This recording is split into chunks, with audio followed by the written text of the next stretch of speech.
Press the bell icon of the ePathshala channel and never miss another update. Welcome back student, बहुत बहुत स्वागत है आपका हमारे ई पाठशाला के चैनल पर।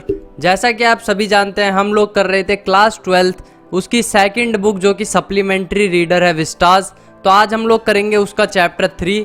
आप लोगों में से कुछ बच्चे सोच रहे होंगे चैप्टर 2 हमने क्यों मिस करा, तो मैं बता दूं वो इस बार सिलेबस में नहीं आ रहा है, अगली बार आपका वो चैप्टर भी कवर कराया जाएगा।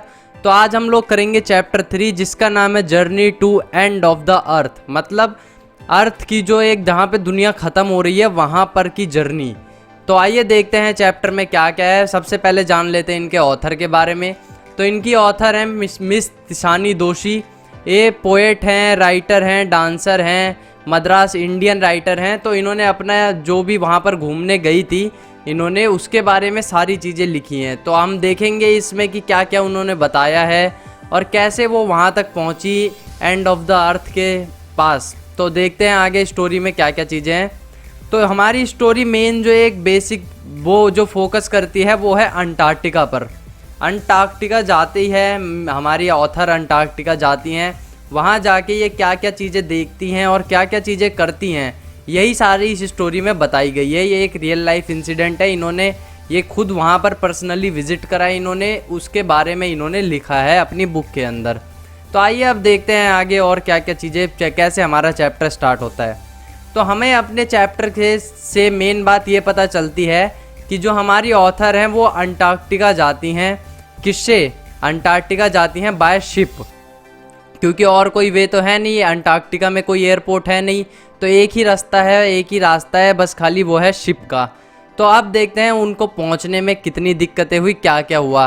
तो उनकी जर्नी स्टार्ट होती है इंडिया के मद्रास, जो कि अब चेन्नई बन चुका है स्टेट, वहाँ से जर्नी स्टार्ट होती है और यहाँ से लेकर ये अंटार्कटिका तक जाती हैं।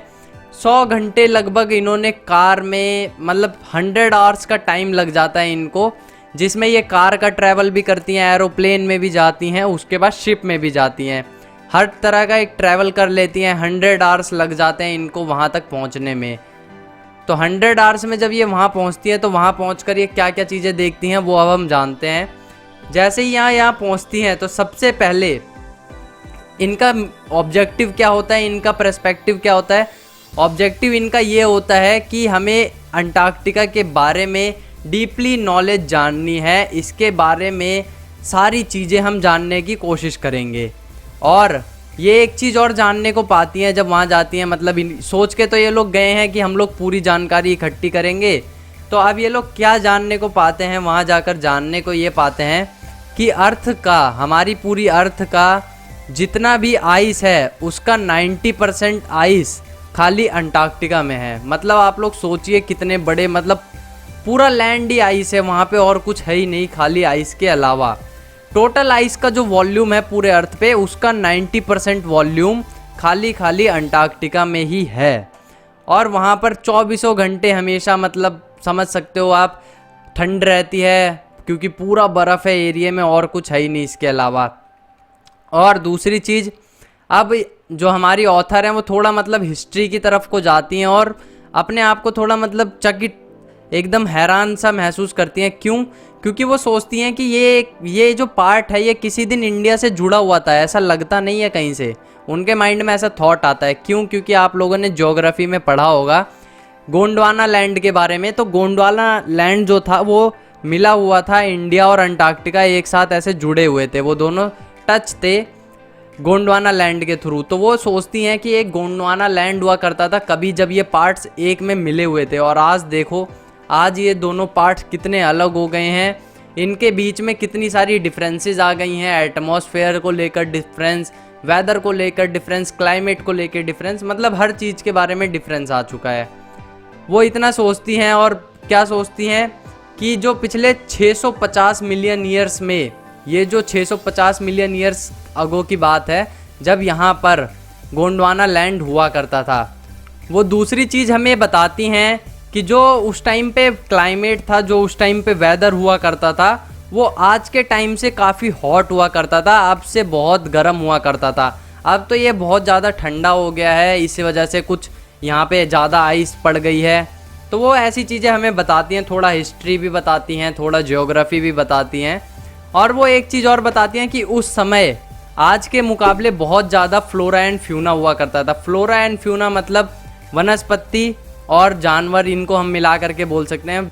अब जब हमारी ऑथर हमको ये सारी चीज़ें बातें बता रही थी, तो उसके बाद वो क्या करती हैं, वो बताती हैं कि ये सारी बातें कब की हैं। ये सारी बात कम से कम 500 मिलियन ईयर्स अगो की बातें हैं, जो कि उस समय ह्यूमन आए भी नहीं थे, डायनासोर्स वगैरह रहा करते थे।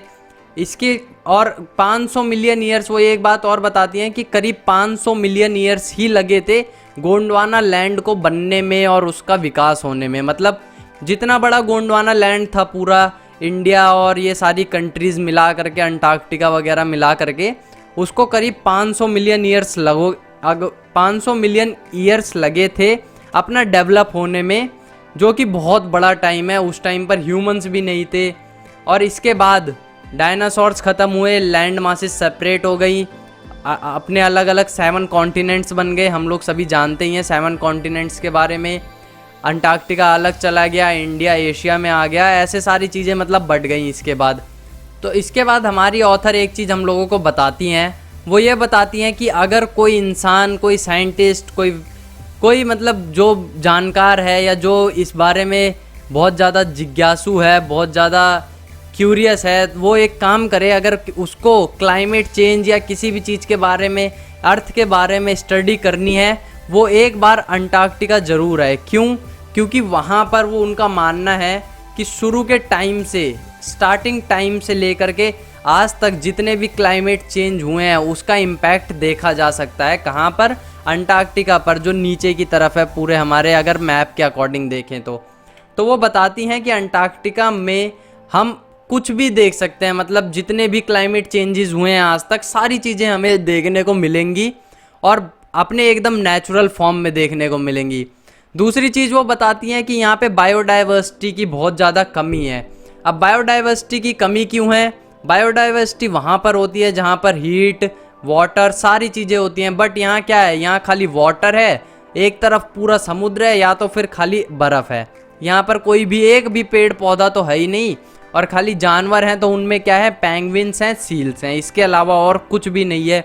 कोई इंसान भी नहीं रह सकता यहाँ पर, इसलिए बस खाली इंसान घूमने फिरने चाहे जो जाता हो, वहाँ पर कोई भी नहीं रहता। और क्या बताया उन्होंने बताया कि यहाँ पर जो छोटी छोटी एक्शंस हैं, जो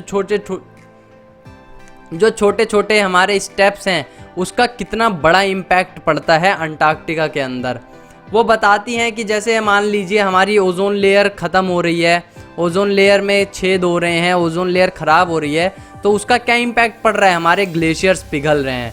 और वो बहुत मतलब एक छोटा सा इम्पैक्ट भी जो ह्यूमन करता है, उसका भी असर हमारे अंटार्कटिका के ग्लेशियर्स पर पड़ रहा है, क्योंकि इंसान ही गंदगी फैलाते हैं या जो कुछ भी करते हैं, सारी चीज़ें उन्हीं से मिलजुल कर होती है। और दूसरी चीज़, जो कार्बन साइकिल है, अंटार्कटिका का इफ़ेक्ट कार्बन साइकिल पर भी पड़ रहा है। जो हमारे अर्थ पे मौजूद कार्बन गैस है, उस पे भी इसका इफ़ेक्ट पड़ रहा है। तो मतलब आप लोग सोचिए वो कितना इम्पोर्टेंट पार्ट है इंडिया का क्या मतलब वर्ल्ड का कितना इम्पोर्टेंट पार्ट है, जिसकी कि कोई कदर नहीं कर रहा है, बट उसका इफ़ेक्ट इतना ज़्यादा है कि वो एक दिन पूरी अर्थ को ख़त्म कर सकता है। उसके बाद वो बताती हैं जो हमारे इसमें मेन चीज़ें क्या इफ़ेक्ट कर रही हैं सबसे ज़्यादा। तो सबसे ज़्यादा के बारे में वो बताती हैं कि जो हम लोग फॉसिल फ्यूल्स बर्न करते हैं, जो हमारे फैक्ट्रियों में गैस जलती है, जो हमारे कार में सीएनजी डलती है, पेट्रोल डलती है, ये सारी चीज़ें सबसे ज़्यादा इफ़ेक्ट कर रही हैं हमारे ग्लेशियर्स को, हमारे अंटार्कटिका को, हमारी अर्थ को।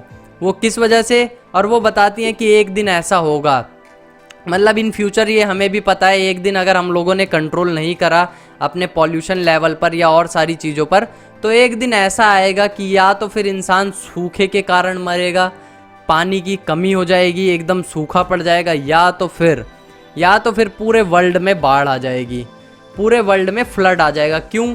क्योंकि ग्लेशियर्स पिघलेंगे, पिघलने के बाद उसकी जितनी भी आइस होगी मेल्ट होकर सारी आएगी कहाँ पर? ओशंस में। और अगर ओशंस में और सी में आ गई तो उसके बाद वो कम्प्लीटली पूरे के पूरे वर्ल्ड को अपने पानी के नीचे ही बह जाएगा पूरा वर्ल्ड, और सारी पूरी मतलब सारे इंसान ख़त्म हो जाएंगे, कोई भी नहीं बच पाएगा उस टाइम पर। उसके बाद वो क्या देखती हैं, इसके बाद अब मतलब वो अपना स्टोरी को एंड कर रही होती हैं, तो वो बताती हैं कि वहाँ पर वो कुछ सील्स देखती हैं जो सन बाथ ले रहे होते हैं, धूप में आराम से लेटकर अपना मज़े ले रहे हैं और कोई उनको टेंशन नहीं है। और यहाँ पर वो एक फिर उसके बाद क्या करती हैं, उसके बाद एक एंड नोट लिखती हैं, मतलब फिनिशिंग करती हैं, अपने स्टोरी को ख़त्म करती हैं। वो बताती हैं कि ये जो मतलब हमारे पास जो अभी अवेलेबल है, जो अंटार्कटिका है, यहाँ पे जो बर्फ़ है, ये जो व्यू है, ये क्या आने वाले फ्यूचर तक बचा रह पाएगा? उन्हें ऐसा लगता है कि ऐसा नहीं हो सकता, ये बच नहीं पाएगा। मुझे नहीं लग रहा कि ऐसा नहीं हो पाएगा, और हमारे जो आने वाले फ्यूचर है, जो बच्चे होंगे या हमारे बच्चों के बच्चे जो होंगे, वो ये सारी चीज़ें देख ही नहीं पाएंगे अपनी लाइफ में। और इतना कहकर वो अपनी स्टोरी को कर देती हैं एंड। तो इससे हमें क्या पता चलता है, इस स्टोरी से हमें मेन चीज़ें ये पता चलती हैं कि हमारा जो ह्यूमन के जितने भी काम है या जितने भी स्टेप्स हैं, उसका इफ़ेक्ट सारा का सारा हमारे अर्थ पर कहीं ना कहीं पड़ रहा है। हम कितना भी मतलब छोटा सा छोटा काम करते हैं, उसका भी इफ़ेक्ट पड़ता है। उन्होंने एग्जाम्पल दिया है अंटार्कटिका के थ्रू कि अगर हम लोग पेट्रोल भी जला रहे हैं या कोई भी बायोडीज़ल जला रहे हैं, बायोगैस जला रहे हैं, तो उसका इफ़ेक्ट कैसे हमारे अंटार्कटिका पर पड़ रहा है, कंटिन्यूसली कैसे ग्लेशियर्स पिघल रहे हैं, ये सारी चीज़ें उन्होंने बताई। तो अगर आप लोगों को आज की हमारी वीडियो अच्छी लगी हो तो वीडियो को लाइक शेयर करें और कमेंट करके बताएं। अगर आप लोगों को कोई कमी लगी हो तो ज़रूर उसको बताया करें, हम लोग उसको ठीक करने की पूरी कोशिश करा करेंगे।